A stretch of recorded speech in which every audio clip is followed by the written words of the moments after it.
Hi, I'm Jacqueline Veet, Subject Advisor for Art, Design and Media at Pearson. In this brief video, we will discuss strategies for approaching the Component 2 Externally Set Assignment, or ESA. Component 2 serves as a culmination of the knowledge, understanding, and skills developed in Component 1. Pearson provides a broad thematic starting point for the ESA each year, along with suggested contextual references that the student may explore. However, students have the freedom to respond in their own unique way and can explore any starting points they choose as long as they adhere to the theme set by Pearson. Upon receiving the ESA, students will be tasked with creating a portfolio of practical work for their preparatory studies. These preparatory studies will then inform their final outcome or outcomes, which will be created during a 10-hour period of sustained focus under examination conditions. The Component 2 ESA paper is released 2nd of January each year, and the 10-hour period of sustained focus is timetabled by the center. Once this period begins, students are no longer allowed to work into their preparatory studies outside the supervised sessions. This should be taken into consideration when scheduling the period of sustained focus, allowing students enough time to develop and refine their portfolios. Furthermore, this qualification is 100% externally assessed, so there is no requirement for internal assessment, and there is no moderation. As such, centers should consider the timeline for submission to ensure there is ample time for uploading both components by 31st of May for external assessment. Let's look at some starting points for Component 2 and supporting students with developing their ideas. If we strip back the assessment objectives to their essential points, they demonstrate a holistic approach to the creative process and should be engaged with in an authentic and individual way. Students will be assessed on their ability to produce a sustained line of inquiry, and the focus is on quality rather than quantity.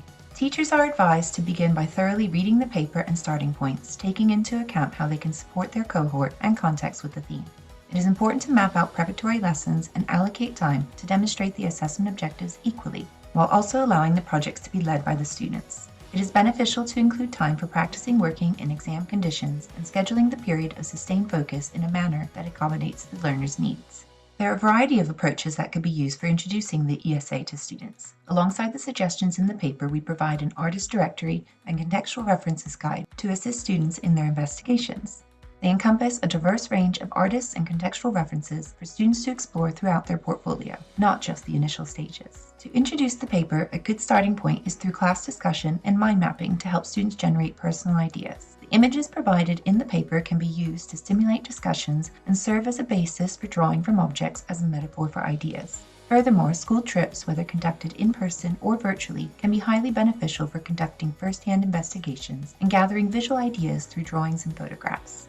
When starting their creative journey, students should use reliable sources such as our Artist Directory and Contextual References Guide. It is important to highlight that contextual references extend beyond just artists and include conceptual and thematic starting points as well. Students should visually respond to their investigations with their own ideas, avoiding mere pastiche and copying, and steering clear of literal interpretations in order to foster creativity. Additionally, students should understand that written annotation is not required in this qualification. If it is included, annotation serves to support the visual language. It is more valuable to focus on the impact of the art and practical work rather than presenting paragraphs of factual information. Now let's look at some examples of how students have begun their creative journey and developed ideas. These are approaches available in our exemplar gallery and are by no means prescriptive nor exhaustive. In this fine art portfolio, the student has started with a visual mind map as well as written ideas to help them narrow down the ESA theme Escape. In this textiles portfolio, the student explores the works of artists like Michelangelo and Caravaggio, drawing inspiration from their creative investigations. They also incorporate thematic references to snakes and birds which add depth to their exploration. Rather than presenting paragraphs of factual information, the student discusses how these elements inspire their unique interpretation of the ESA theme Escape. Their practical responses to the research further enhance their portfolio. In this 3D design portfolio, the student documents various primary investigations, including a local news channel broadcast and visits to the M+ Museum and Museum of Correctional Services in Hong Kong. They show a collection of ideas, information, sketches, and materials collected from these first-hand experiences, working into the pages afterwards to consolidate what they learned. They then explore thematic and visual connections between the exhibitions they visited and the work of artists in architecture to inspire their own ideas. It is worth mentioning that this kind of work does not necessarily have to be done at the beginning of the project and can be incorporated at any stage during the preparatory studies. For instance, students may introduce these influences when refining their ideas and seeking additional sources of inspiration. It is important to remember that students' portfolios are not meant to follow a linear path, but rather embrace the organic and divergent process of creativity. This fine art portfolio shows good progression of initial starting points, leading to thorough investigations of artists. The student effectively utilizes these investigations to develop their own ideas from photographs, incorporating elements of the artist's style and moving beyond mere pastiche and copying.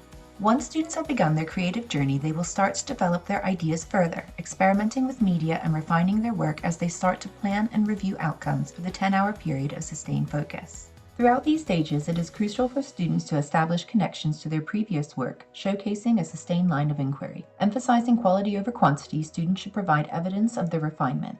It is important to remember that annotation, if included, should always serve as a support for the visual language rather than a substitute for practical work. Students should engage in planning, practicing, testing, and reviewing their outcome ideas to effectively realize their intentions and create a personal, meaningful, and informed response. Now let's look at some examples of student approaches to continuing their development, refining their work, and planning outcomes.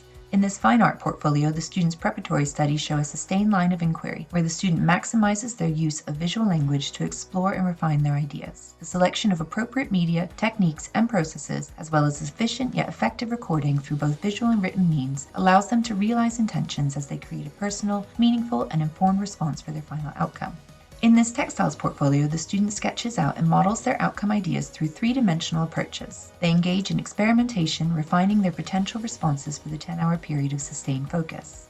In this fine art portfolio, the student uses rough sketches to map out compositions and ideas for their outcome. Their annotations outline their plans and show their selection process. This textiles portfolio exhibits the student's progression of various concepts, combining contextual reference images with their own exploration and envisioned outcome ideas. The student also records their experimentation and refinement process as they practice their techniques in order to create the final outcome. Although this portfolio is an exemplar for Component 1, it demonstrates the same approach that can be employed for Component 2 when planning their outcomes, allowing them to understand what they can complete within the constraints of the 10-hour time frame. In summary, students will adhere to the same assessment objectives and creative process as Component 1. It is crucial to acknowledge that the creative process is divergent, and being too formulaic can stifle innovative and creative ideas. For Component 2, students will work within the same qualification title as Component 1, ensuring that all 4 assessment objectives are equally evidenced in a holistic and integrated manner. For all titles, students must engage in a minimum of 1 area of study for Component 2 as outlined in the specification. It is recommended that they use areas of strength from Component 1 to create a concise and skillful portfolio for Component 2. Preparatory studies can take any format and may be evidenced through any appropriate means. The preparatory period begins from the release of the ESA and concludes at the start of the period of sustained focus. When planning your delivery, it is beneficial to utilize feedback in the principal examiner reports from previous series. Additionally, you can analyze your marks breakdown by assessment objective from past results to determine which performance bands on the taxonomy were most successful and which ones need addressing in future series.